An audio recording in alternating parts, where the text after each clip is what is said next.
Hello and welcome to Agronomy TV. A few episodes ago we toured Brett Young Seeds to see how canola seed is processed before it's poured into a bag and loaded into your seeder. But what does it take to develop that canola plant?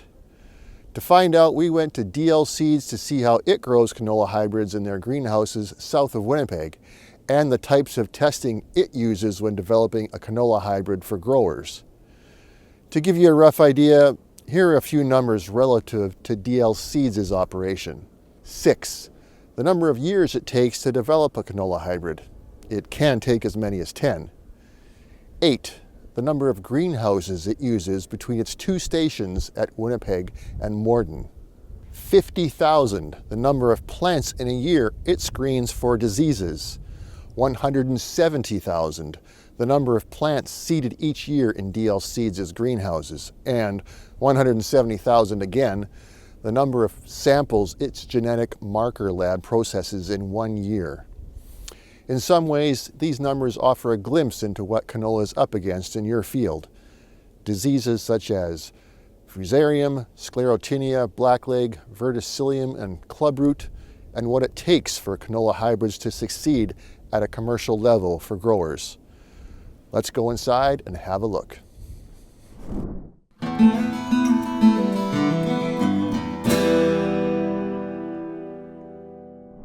Hi, I'm at DL Seeds just south of Winnipeg. I'm here with Gabby Penner. She's a greenhouse technician.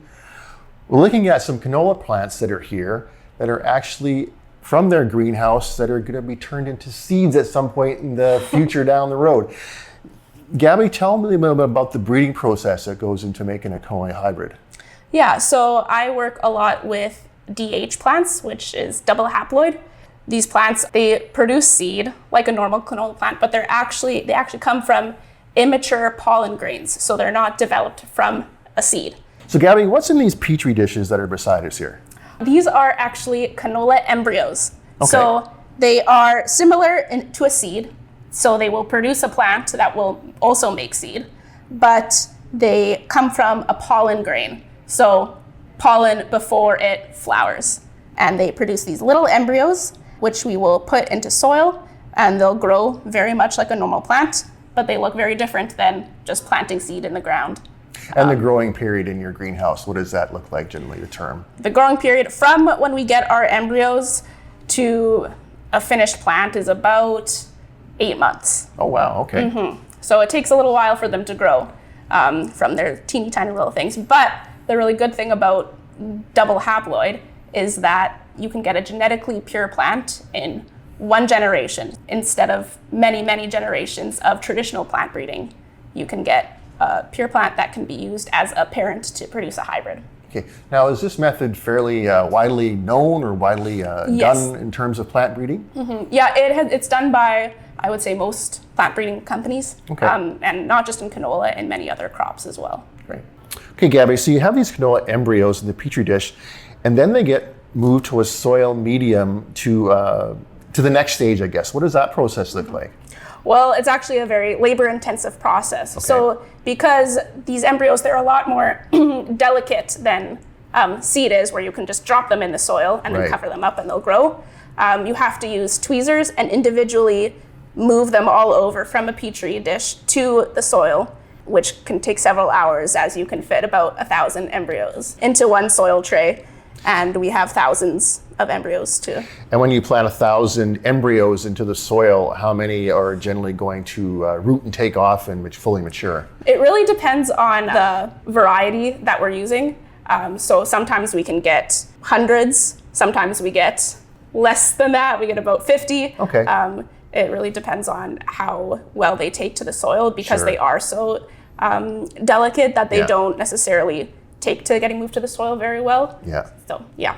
The tweezer grab might have been just a little too tight on them, for all you Yes. know. Who knows? Yeah, well, and just the watering and Yeah. being moved around, they don't like getting moved around too much. So Perfect. So then when they come from this soil medium, they get put into individual little pods that were just behind us here, right? yes, yeah, Okay. right here. So once they start growing and they have their own leaves, then they can get moved into these trays here, where they each have their own little cell, and they grow a lot better. And that's when we determine whether or not they're fertile or sterile.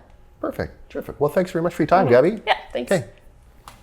Okay, now we're in the lab at DL Seeds. I'm here with Leanne Trudeau. She's a greenhouse technician where she tests for disease and herbicide tolerance in canola hybrids. Hi, Leanne. Thanks for having us here. What do we have in front of us? So I have an array of basically how I test for diseases here at DL Seeds.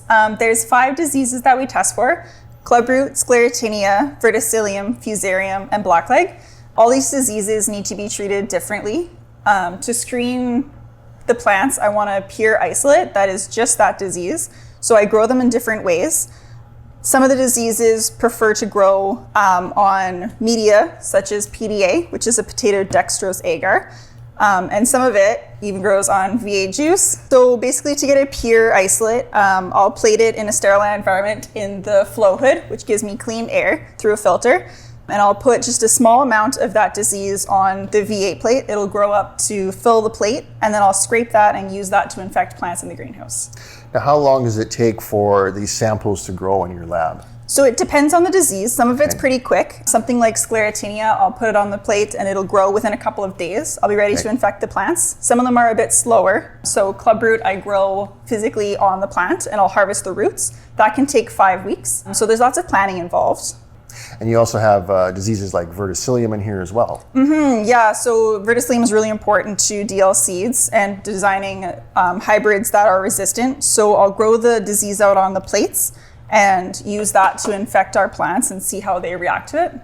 And then basically when you take these infected samples, you're taking it into the greenhouse and kind of introducing it there. Is that how it works? Yeah, so it depends on the disease, how it's going to get into the plant. Some of them are stem diseases, so we'll attach a part of the disease to the stem and come back in 2 weeks and see how the plant has reacted to it. Some of them are more root diseases, so we'll affect the root of the plant and see how it responds to the disease. Okay. Now you did mention quickly V8 is a medium. Now I found that very interesting. I was here last time. Why do you use V8? So V8 is tomato and other vegetable mix. So like the tomato itself actually gets affected by these diseases. So it grows really well on the media. Since V8 is a liquid, I need to thicken it up so it actually can grow on it. So I'll add agar to it to make it more of a thick kind of jelly substance. So you can see that it's hard in there. So that was V8 and something at one point. This is V8 and agar that I poured into that Petri plate. You can see that there's nothing else growing in it, so it's a sterile environment. So once I put my disease in there, it'll grow up and fill the plate, and then I can use that to infect the plants in the greenhouse. And you'll end up looking like one of these, basically. Yeah. Okay. And what you learn from this helps in developing tolerances in your canola hybrids that are going out to growers in the field later. Yeah, so we want to physically test for the diseases in the greenhouse to make sure that these plants are resistant to it. And then we also double down and we genetically test for them in our lab here in-house. So we test them in 2 different ways just to make sure that we are providing hybrids that are resistant to what we say they are. So Leanne, tell me a little bit about the indoor testing process you have in the greenhouse. For sure. Yeah, so our indoor screening process is really important because in the field you can get a mix of different diseases within a plant. It's hard to tell exactly what it is, whereas in the greenhouse I can guarantee which disease I've infected it with. There's no other diseases present in the greenhouse. The soil is sterile. So I know exactly what's been infected. This allows us to screen exactly for that disease, as well as that specific isolate. So there's different isolates for different diseases depending on region. So I can check exactly which isolate has been infected in each plant and if it's resistant or not. Another great thing about our indoor disease screening is that we can do it any day of the year. Our greenhouses are warm and cozy, so the plants grow really well. So I can screen in the winter, in the summer, any time of the year. Terrific. We hope you enjoyed this behind-the-scenes look at DL Seeds and what it takes to develop a canola hybrid. But once that hybrid is developed, enough seed has to be grown at the greenhouse level so its seed growers can grow it at scale for customers. This may involve going back to the greenhouse to grow more seed, or even an observation nursery in Western Canada or Chile in South America. That requires a lot of threshing, around 25,000 plants a year, to give you an idea. Have a look at what that looks like here. Oh, and just for clarification, DL Seeds says its threshing machine is carefully cleaned between each threshing to avoid cross-contamination. Bye for now.